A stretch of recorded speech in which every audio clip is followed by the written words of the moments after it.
What's up, YouTube? Christopher. Got a really cool piece for you here today. This is my buddy Adam's guitar. He just recently picked this up. This is a Fender Japanese-made Foto Flame. Dun, dun, dun. These things are extremely... Sorry, I'm being a dork. These are extremely controversial guitars for the reason that crazy good-looking top is a picture of wood. So there is a basswood top on top of an alder body. So this is kind of it's got a back and a top. I don't know if it's a couple of pieces. Yeah, it is. So the back here, we got a 3-piece back made out of alder. And then there's a top that's made of basswood. And on top of that basswood is a picture, a literal picture that they printed out off of a machine of flame maple. And they adhere that to the top of the basswood via some sort of shrink wrap. I don't know how it works exactly, but they put a picture of flame maple on top of basswood, and it looks like that. So this particular piece also has the Foto Flame job on the neck, front and back. So you get a very flamey looking neck, and you got the Hamburglar right about here. I think that's a very controversial little spot where I guess an employee allegedly put the face of the Hamburglar from McDonald's into the photo of the flame maple, and it made it to the guitar. So you can see there's a Foto Flame little logo back there. You can see it's got the traditional style non-locking tuners on this. This was 94 or 95, but it could also have been made sometime between 2009 and 2010. When you look up the serial number, it gets 2 hits, one from 94-95 and one from 09-10. Now, based off of the condition of this, I would hazard to guess that it's probably the 09-10 because this thing is in stellar condition. Not that a guitar from the early 90s couldn't be kept in this good condition, but this one's a really, really sweet guitar. It has a really awesome neck. I personally love bigger, beefy necks. This one's pretty beefy. This is a C-shaped back, but it's a fat C. It's a good sized neck. It is real maple, but it's got the photo finish on there, adhered to the maple. You got one little string tree up here. You can see the Fender logo and what it says on the headstock there. No truss rod adjustment here. The truss rod is actually underneath at the heel adjust, which I hate. The fact that they still make guitars like that really annoys me, because you have to take the neck off to adjust the truss rod. So if it's too tight, you can take it off, adjust it, put it back on, tighten it all up, play it for a little bit, check it again. If you didn't get it, you got to do it all over again and keep doing that process until you get the actual relief of your neck proper.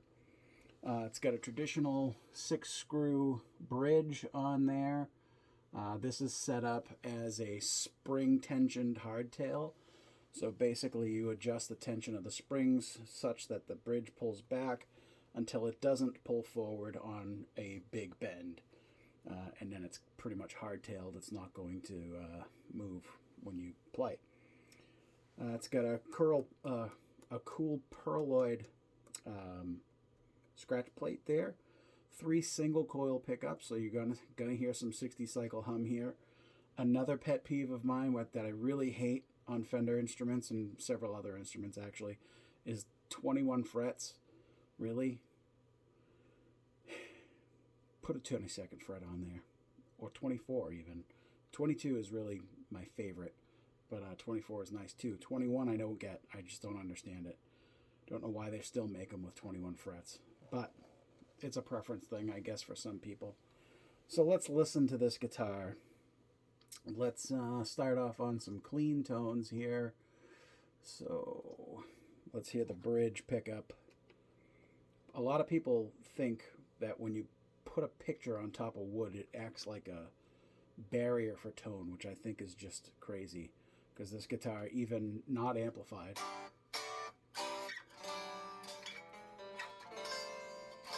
it sounds nice. The pickups sound great too. They're single coil Fender pickups. They sound fine. So here's the bridge.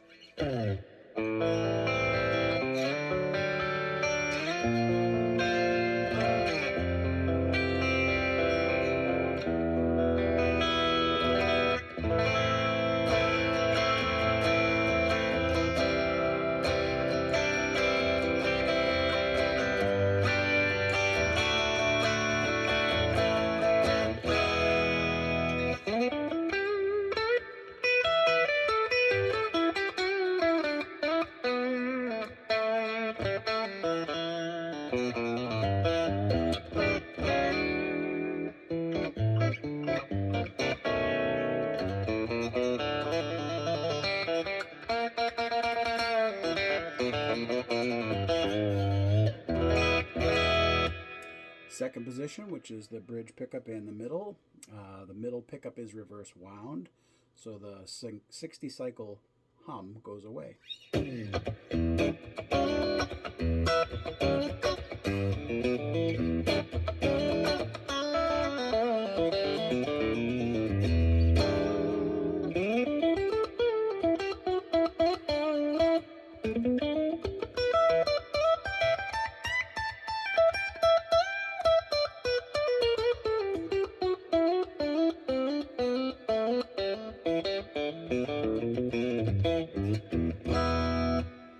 Middle position.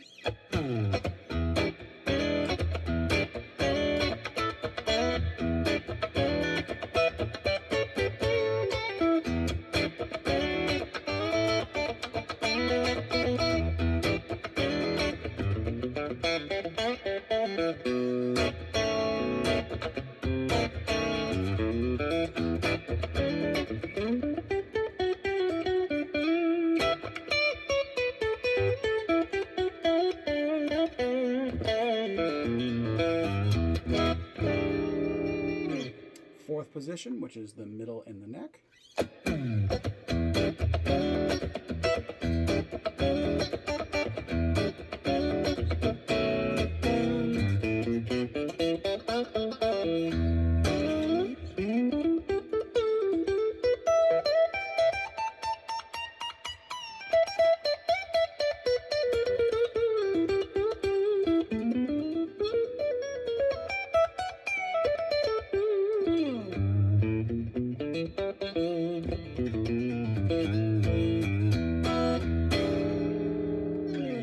And finally, the neck position.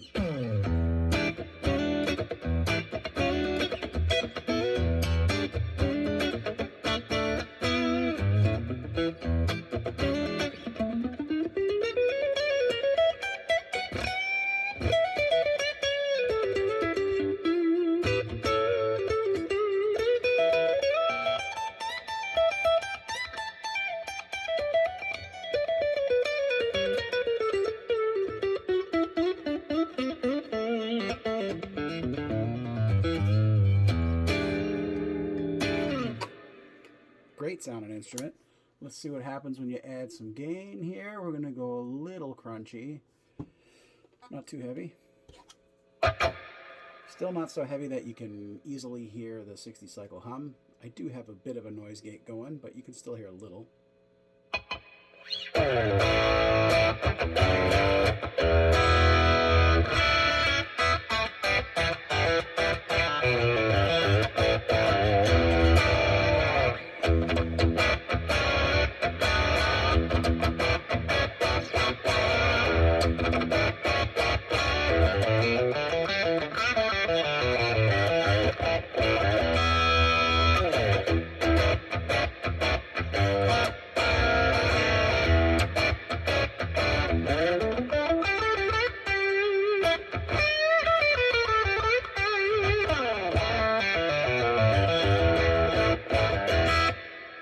Second position.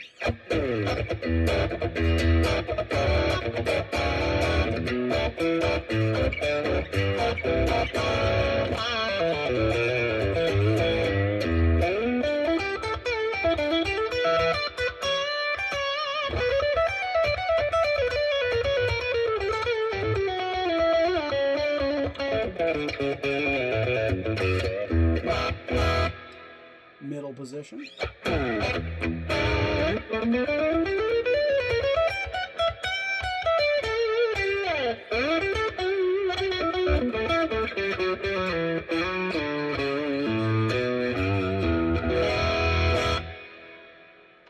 Fourth position.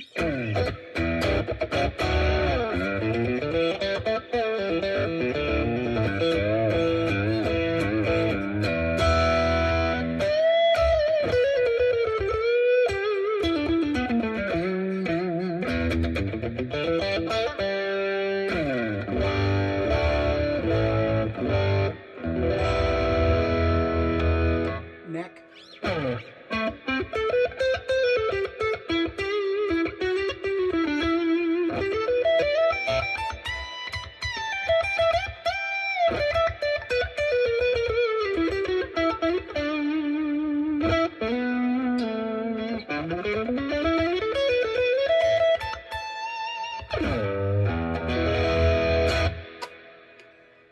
Cool guitar, man. Let's hear some high gain.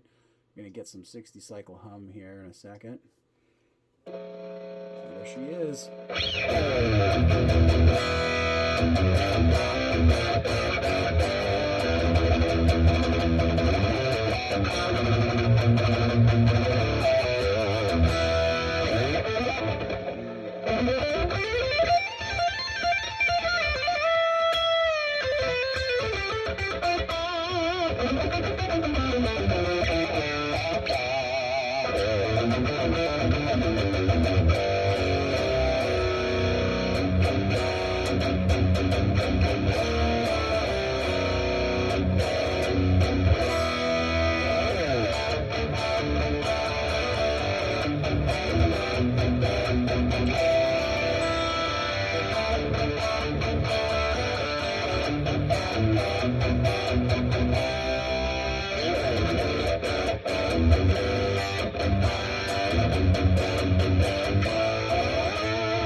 No 22nd fret.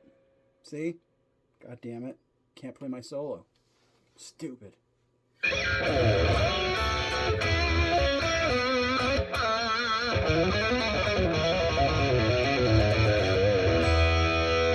Second position, high gain. No hum.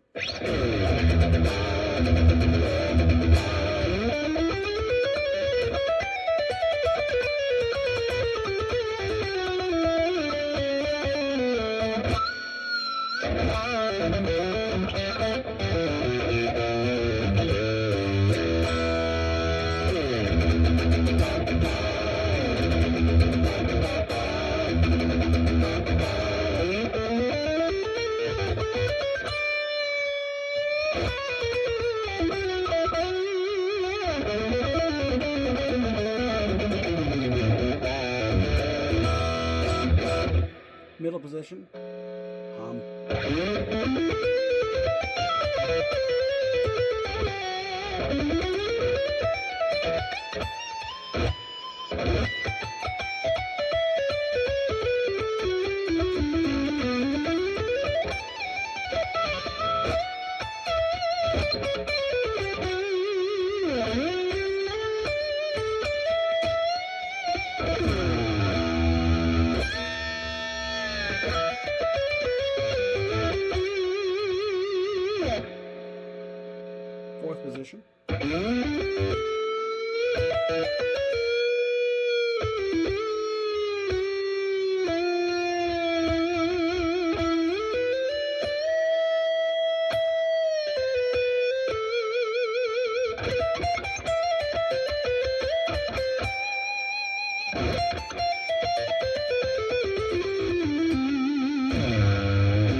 Neck position.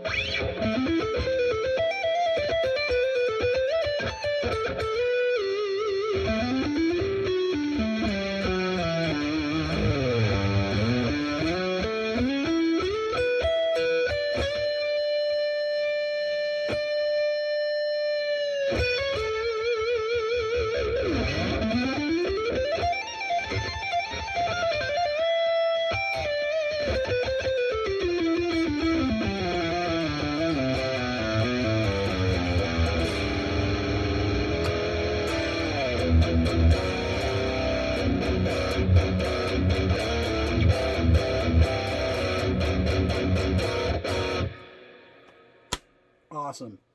Japanese Fender. I really dig the Japanese Fender stuff, man. It's really good. It's got the little Made in Japan stamp back here, serial number. There's the back of the guitar. I don't know if I showed too much of that. No skunk stripe going in the back because, you know, it's got a separate rosewood fretboard. It's got pretty small frets, I'd have to say. I'm not sure exactly what size they are, but they're pretty little. They're short and they're narrow, so they're very small frets, but they feel nice. Yeah, I dig it. This is a really cool guitar. If you happen to see one of these in the used market and you're into chunky necks, that might be a good pick for you. It's a really interesting piece of Fender history right there, because it was very controversial for them to do what they did with these guitars. And not so many people really cared for it. They all called it kind of phony flame maple, which it is. It's a picture of flame maple, let's be honest. It's not a real piece of maple. It's basswood and alder, so you don't have an actual maple cap on there. Some people got really snooty about it. I personally don't care. I think it looks sexy as hell. I think it's an awesome looking guitar. It plays great. It feels great. It sounds great. What's the problem? Hey, check them out if you get your hands on one. Let me know in the comments what you think about these guitars. I will see you guys in the next one, YouTube. Peace.